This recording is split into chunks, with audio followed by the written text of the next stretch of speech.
In order to get a patent approved, you have to prove that your invention actually works. This was a bit of a stumbling block for the Kennard Novelty Company when they were seeking approval for their new parlor game, the talking board.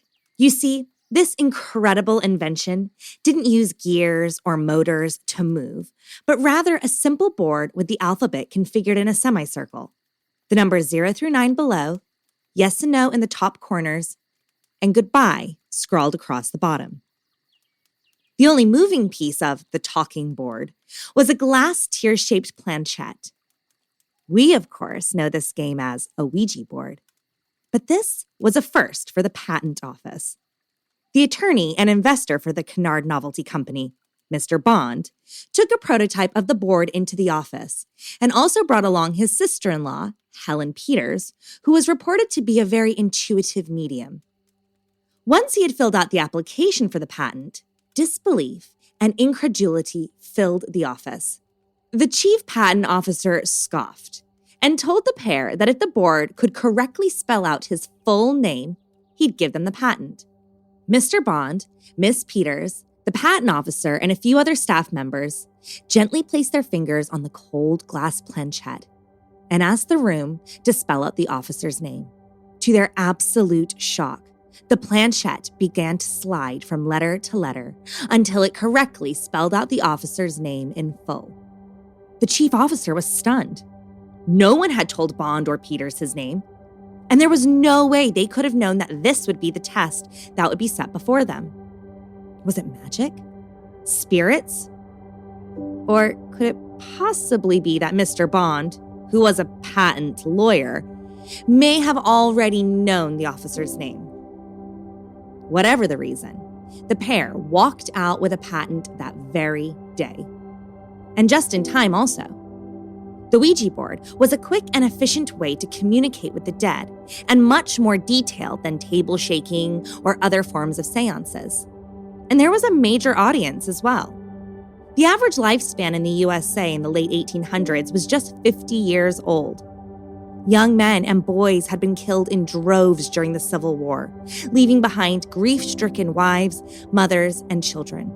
Childbirth was also incredibly dangerous in the 1800s, and both women and babies were at great risk of death during the procedure.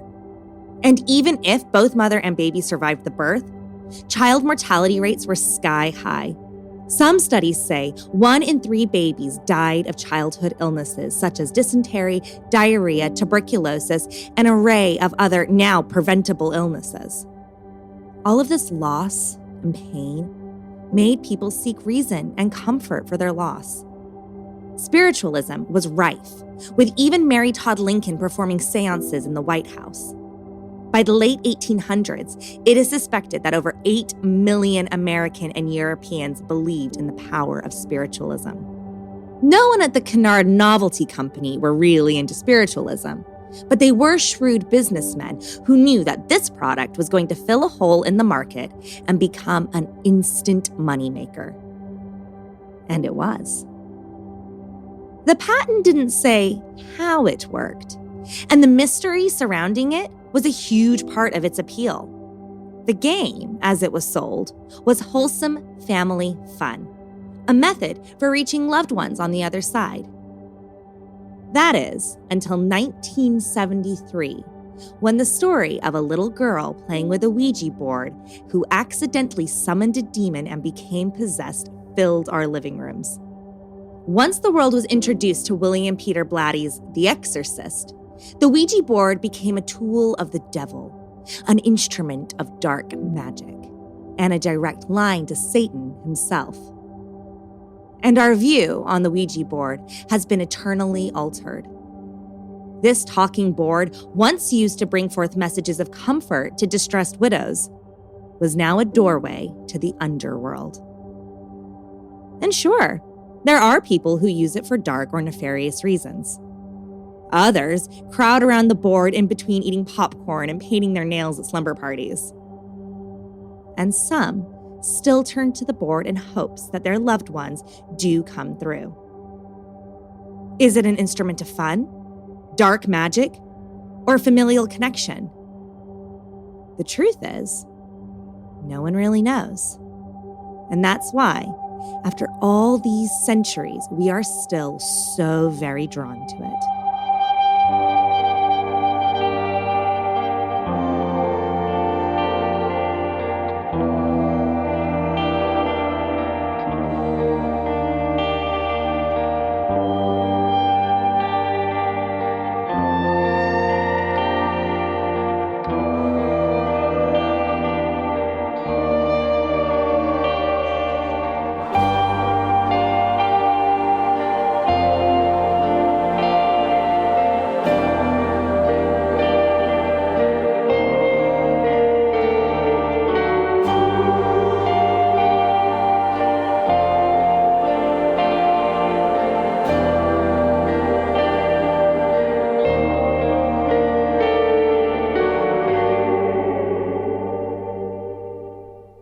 Hello, and welcome to episode 25 of The West London Witch, a podcast where we share stories about those moments where we find ourselves very much not alone.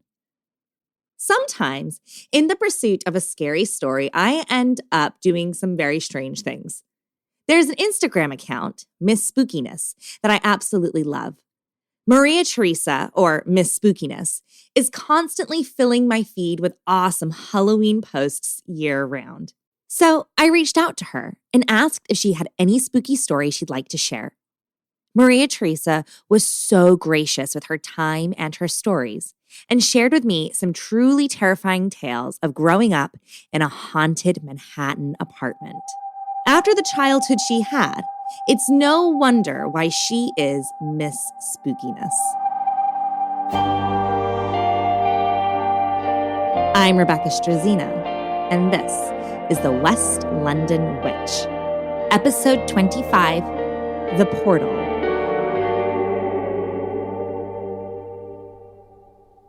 We lived in a building in New York City. The building was built in, I'm going to say 1913, in the Upper West Side of Manhattan. It's actually located 2.5 blocks away from the Museum of Natural History. My mother immigrated from Mexico when she was really young, and my father came from Puerto Rico when he was around 16. Maria Teresa's family moved into the building in the early 70s when her dad got a job as the building superintendent. His first job was to clean and prepare the apartment his family were going to reside in. The man who had lived in the apartment previously was said to have been heavily involved in voodoo, and when Maria Teresa's dad opened the door to his new home, he was shocked to find cat heads hanging from the ceiling. Throughout our entire childhood, we were taught different things. My family on both sides are very superstitious. One of the first experiences I remember, I was around maybe 7 or 8 years old. I used to like to play with my mother's tea set. It was a little ceramic tea set, white and blue. It had blue little flowers. I don't know where she got it from, but I loved that tea set. And I used to make tea with it, and tea was water and pieces of paper in it for flavor. I was in the kitchen at the dining room table, and it sat in front of a small window. Our apartment didn't have many windows, but our kitchen did. And I sat there in front of the small window next to the stove. It was a very tiny apartment. And I'm playing there with my tea, and I could hear some rattling from the sink.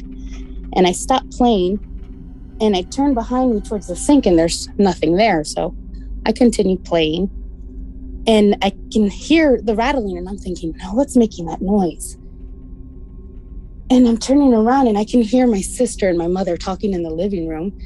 So I yell, "Stop trying to scare me." And they stop talking, and my mother says, "What?" And I say, "Stop trying to scare me." And they're like, "What are you talking about? We're just here in the living room." So I'm like, "Oh, whatever." All of a sudden, the dishes got louder, and wham! A empty Coca-Cola, the 2-liter plastic bottles, hits the stove And I jump and I go to the living room and I say, why'd you do that? You scared me. And they're like, what? We didn't do anything. And I was like, you threw the bottle at the stove. And they're like, we've been here the entire time. And that's when I got scared. And I said, come to the kitchen. And when they all go to the kitchen, that empty Coca-Cola plastic bottle is right there on the stove. And I was like, you see, I heard something in the sink. And all of a sudden, they throw a bottle. And they're like, we were in the living room this whole time. I thought that they said it. I thought you did that noise. So that was one of the first times. One of the times that I feel that something really started. After this first incident, things began to change in the house. It started to feel heavier, darker, and more oppressive. The whole family began to take note of how the house felt. However, through a deep desire and longing to connect with the past, the family innocently began to engage in activities that may have alerted them to the spirits. My mother and sister started playing with the Ouija board because my mother had lost her brother pretty young. So naturally, she missed him. My sister, she had a friend who was the daughter of the priest in the church that was not so far away from our apartment. It was actually the block over from us. So when they became friends, she introduced my sister's friend Ingrid, introduced my sister into the Ouija board, and they started playing together. This girl, Ingrid, said that she had been speaking to a spirit named Tafe. And so my sister and Ingrid would play with Tafe all the time. And I would, walk in on them because she would bring the stuff over to our apartment. And I would listen into this silly teenage girl questions they would ask this ghost. And the one question that really stuck in my mind, Ingrid asked this spirit, do you watch us when we sleep? And the thing replied, no, shower. The idea of a spirit watching these young ladies shower was naturally absolutely terrifying to Maria Teresa. But primarily because she had already felt as though someone or something was in the bathroom. She already had a deep-seated fear of that room. Did she now have a name and solid confirmation that her fears were founded and valid? The more Maria Teresa's older sister and Ingrid played with the Ouija board, the more it piqued her mother's interest. The board was very active, seemingly effective. So, in an attempt to reach her brother, Maria Teresa's mom decided to give it a try. And because it's my mother, I felt more comfortable, and I would sit there and I would watch them ask my uncle at the time, questions. And everything was accurate. We even did, can I ask you a question in my mind? And he would answer that question. But it wasn't just Taith and the uncle who came through. And sometimes the spirits had their own questions and requests. When my sister and mother would play the Ouija board, they would come across other people that would say that they weren't my uncle. And there was a child at one point and said that they wanted to talk to me. And I said, no, I didn't want to talk to it. And they stopped playing. They closed it down.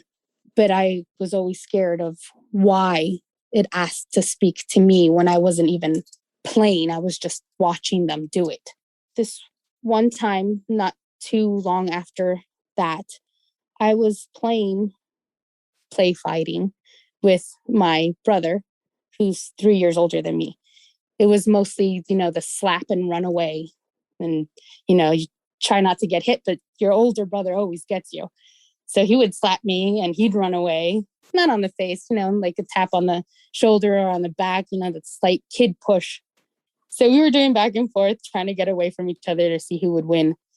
And we were in my mother's bedroom, and me and my brother were playing, and we were giggling and, slapping each other. And he slapped me on the back, and I pushed him on the bed to get a chance to run away. And once I turned around to leave the bedroom, there in front of the door was a little boy. And I still remember his face to this day. He was maybe 3 feet tall, 3.5 feet tall. And he was blonde. He had like sort of page boy haircut, but with bangs. So it was like a bowl cut, but longer in the back. And he had a dark greenish, bluish suit on. And I can see the little white collar from the suit jacket, and I can see the black tie, and he had brown eyes, and he's staring up at me, and I'm frozen staring down at him. And like, I can't move. And then all of a sudden I run to my mother, who was cooking at the kitchen in the time. I told her, I just saw a little boy. She's like, what are you talking about? I was like, I just saw a little boy. He's in your room.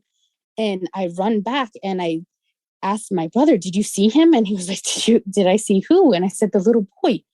And he was like, no, I didn't see anything. I was like, when I stopped in front of the door, didn't you see the little boy? He said, no, I thought that you were just standing there or whatever. And nobody saw the little boy but me. This little boy's face was burned into Maria Teresa's brain. He was unforgettable, so clear, so vivid, and so very distinct. A couple of years later, maybe I'm going to say 3 years later, I was in my new bedroom that was my parents' bedroom. They gave that bedroom to me. I was taking selfies at the time for MySpace. For those of you who do not remember the glorious days of MySpace and digital cameras, you have to appreciate that taking a selfie was not as simple as it is now. It took ingenuity and engineering to get the right angle, create the right overexposed lighting, and then rush into position before the self-timer on the camera went off.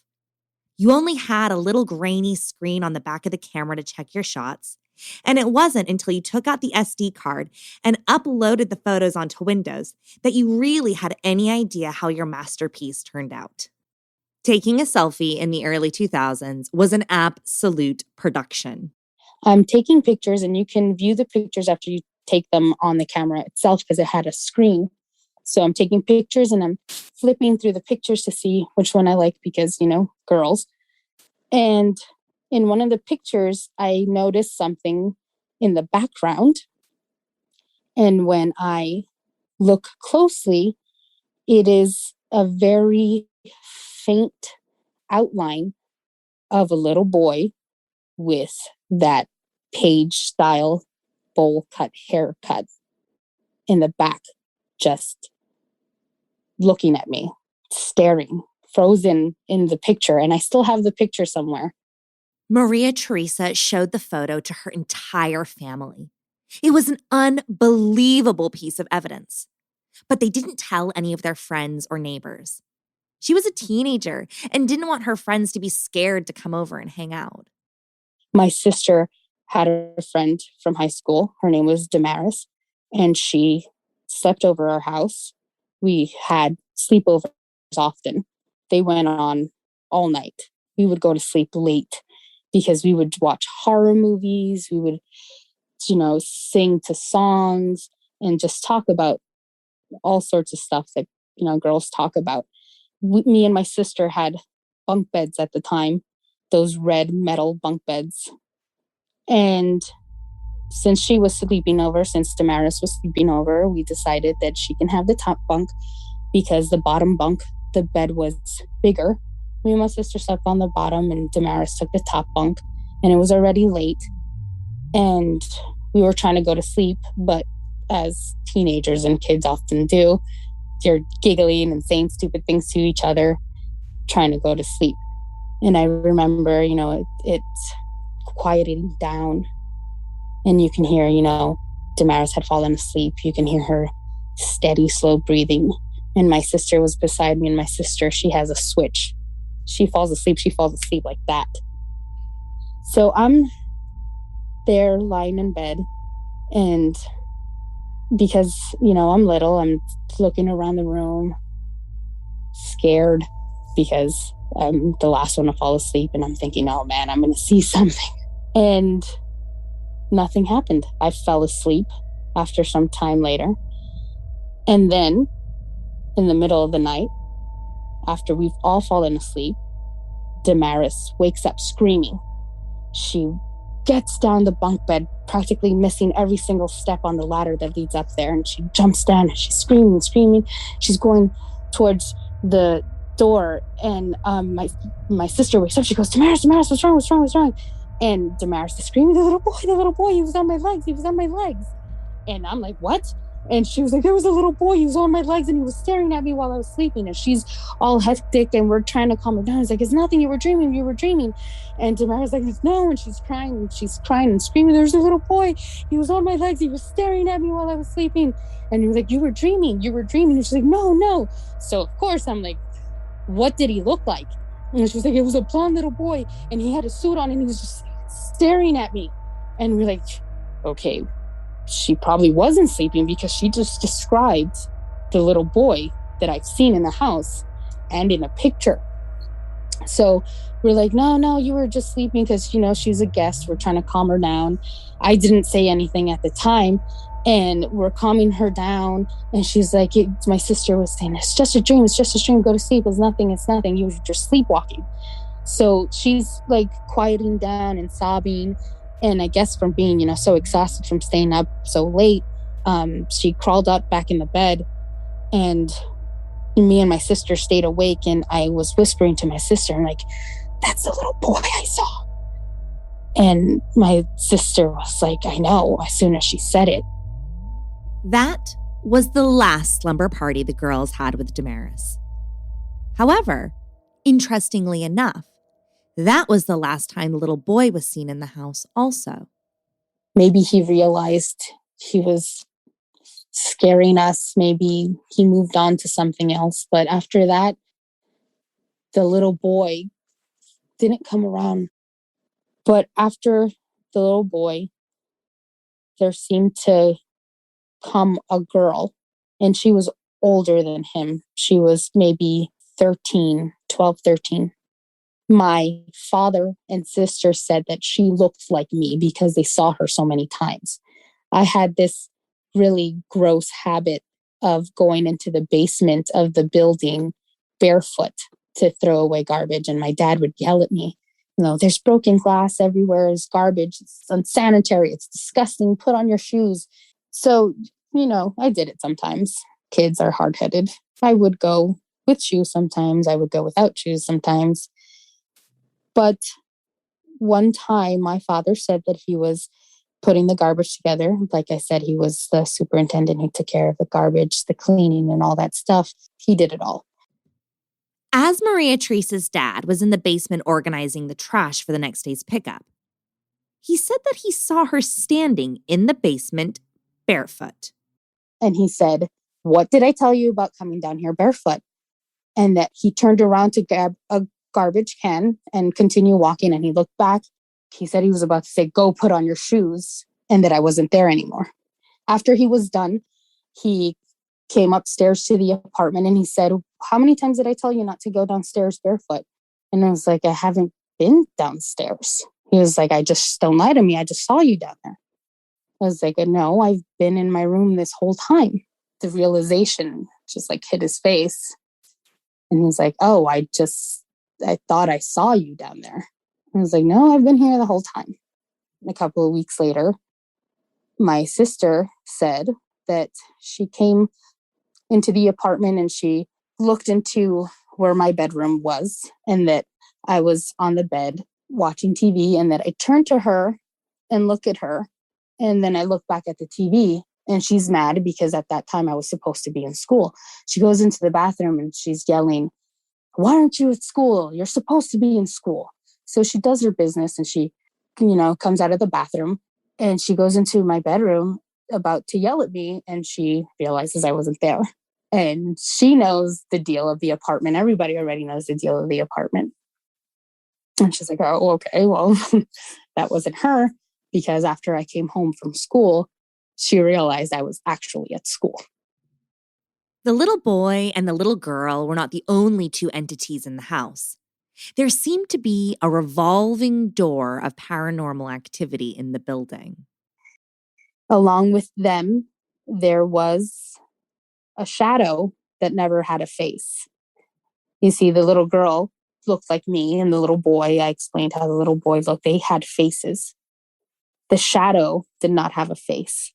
It just looked like a shadow, like a solid, full shadow. This shadow, he occupied the basement of the building because that's where all of us saw him.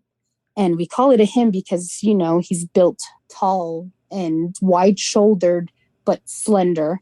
And you can tell his hair was close because you didn't see long flowing hair. You would see that shadow all over the basement. One time I was going to do laundry in that small laundry room across from the elevator room. And I'm carrying my stuff and I see something in the corner of my eye, and I turn quickly and I can see the shadow pass by, and I'm already scared. I'm like, "Oh, God, please." So I'm putting my clothes in the washing machine and I'm praying to myself. I'm like, "Please, God, don't let them scare me. Please, God, don't let them scare me." And I'm praying, I'm saying the Lord's Prayer in Spanish.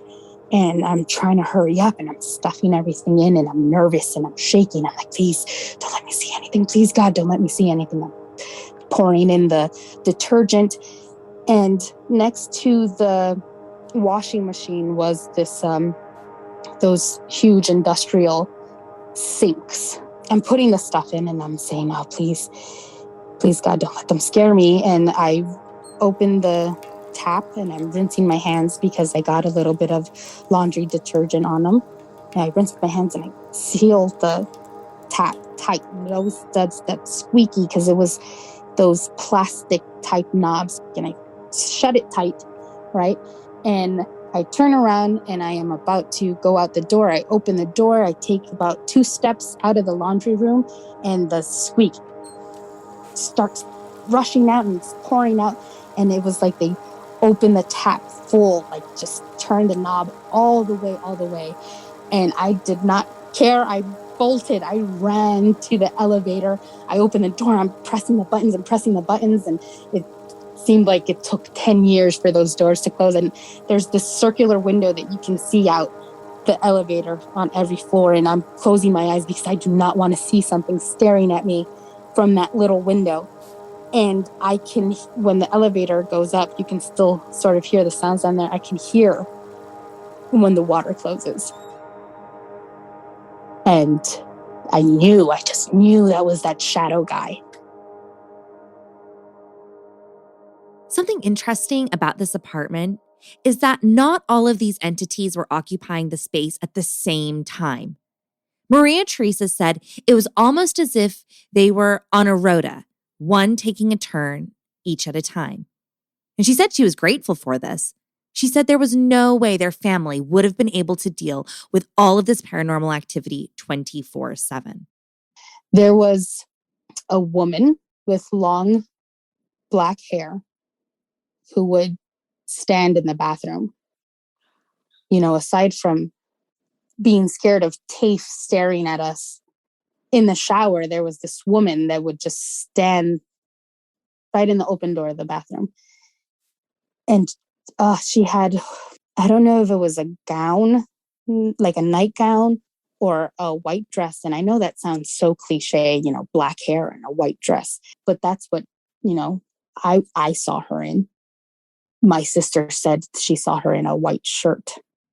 This woman just stood in the bathroom door, silently waiting, watching, and filling the young sisters with absolute dread and fear. And even more ominous, unlike the little boy and the little girl who appeared at all sorts of times of the day, the woman in the bathroom only showed herself in the dead of night. All of this haunting didn't just stay in our apartment.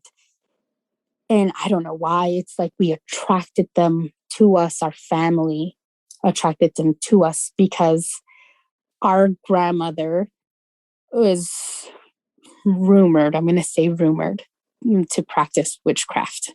She lived in Brooklyn, and that Brooklyn apartment was also extremely haunted.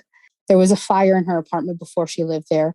The story goes that when the fire broke out in the apartment, 2 children who lived there became frightened and didn't know what to do. In order to stay safe and away from the flames, they hid in a closet. As the flames devoured the space, the 2 children, unfortunately, were killed in the blaze. And there was a stain on the floor that never went away in that closet. That closet door never closed, no matter what you did. Latch it, wedge it closed, set something in front of it, it would always open itself, just a crack.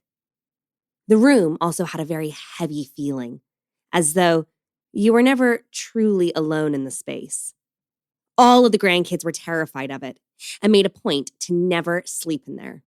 One time, my grandmother went to Mexico because, she had a house in Mexico. And me and my sister were older, and we would go there on Saturdays to, hang out and sleep there. The 2 sisters were 15 and 20 at the time. House sitting for Grandma was fun. They took the train and a bus from Manhattan to Brooklyn, went shopping at the local stores, and spent the evenings watching PBS, eating spaghetti, and gossiping. Everything was normal. Like during the day, it was just normal. But every time you passed by the bedroom with the always open closet door, you just get this feeling of like, ugh, I don't like it in there. And we would close that bedroom door. But even if that bedroom door was closed, you just felt like someone could see you through that door. So that night, we go to my grandmother's room, and we're on the bed and scared of an apartment. We slept together on the bed. I'm there in the dark on the bed with my sister, and I have my eyes closed, trying to fall asleep. And I hear the turning of a knob. And I look over in my grandmother's closet. That closet door starts opening, and it does the horror movie creak that every door in every horror movie does. The very, very slight, because it doesn't open all the way. It's just the crack big enough to look through. And I'm looking at the thing because that closet door, the knob was a good knob. You pushed it, that thing clicked right into place. I clearly heard the turning, the unclicking, that sound, and just that slight little gap. And I'm staring at it, and I look away, and I'm closing my eyes so tight, and I do the quick peek out of one eye to see if the closet door is still open. It's still open, and I turn away, and I'm like, oh God, please don't scare me, please don't scare me. And I fall asleep just praying for the morning to come. And that morning, when I wake up, the closet door was closed. Years later, as an adult, Maria Teresa, her husband, and her children all took a family trip to New York to visit the city. On the drive from their home in Pennsylvania, Maria Teresa had a quiet word with her husband away from the kids. She told him that her grandmother's apartment that they were to be staying in was haunted. He scoffed, as a true non-believer does. Maria Teresa and her husband slept in her grandmother's room while the kids were tucked away into the room with the spooky closet. I fell slightly asleep, and he's asleep. And all of a sudden, I'm woken up by a bang. And I sit up, and I'm looking around, and I can see the door just swing open. And I'm like looking at the door, and my husband's like, how men are, they shoot up and they stand up immediately to try to stop whatever intruder would have come in at that time. And there's nothing standing there. He's like, did you see that? The door just flew right open. It's like they kicked it. And I was like, it's probably one of the kids. And we go into the other bedroom and we open the door and all the kids are asleep. And I was like, maybe there's a draft. And he was like, none of the windows are open. We go to the dining room, kitchen area, and that window's closed. The living room window is closed. And he's like, that door was kicked open. Did you hear the sound? And I was like, I told you something was going to happen. This apartment is scary. They probably don't want us here. The next day we open the door and the kids are already awake in the other room, playing with each other, talking and stuff like that. And my husband's like, so how did you guys sleep? And the oldest says, it was okay, but why did you keep opening the door? And my husband was like, huh? He was like, the door, I kept having to get up and close the door because you kept opening the door. And my husband, trying, to not scare them, he was like, oh, I was just, checking to see if you guys were okay. My husband looks at me and is like wide-eyed, like, okay, I believe now. So what made this family experience so much paranormal activity? Was it the fact that they moved into a home where voodoo was once practiced? Was it the Ouija board? Or the grandmother's involvement in the occult? Or were they just naturally sensitive people? Perhaps the most likely explanation is that it's a mixture of all of those factors. Like a galaxy of stars that come into alignment to create the perfect environment for the supernatural. But whatever the reason may be, Maria Teresa is firm on the fact that she believes that that particular house was a veritable portal for the supernatural.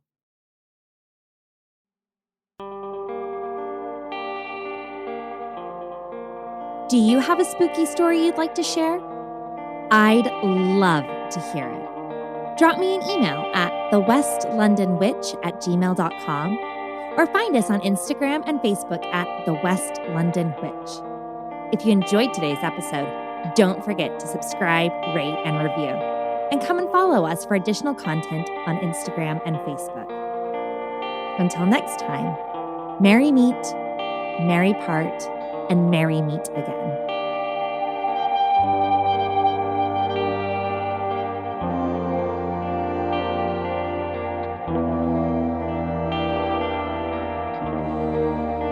The West London Witch is created by me, Rebecca Strazina. Our sound designer and production magician is the incredible Danny Cross. Our theme music was bespokely written and performed by the wickedly talented Kyle Hall. Our cover art is the beautiful collaboration between Lizzie Wilson and Jake Bowser. Special thanks to Miss Sinead Bowers, our quality control and biggest cheerleader. And thank you to you, all of our listeners all over the world. These are your stories. Thank you for sharing them with us.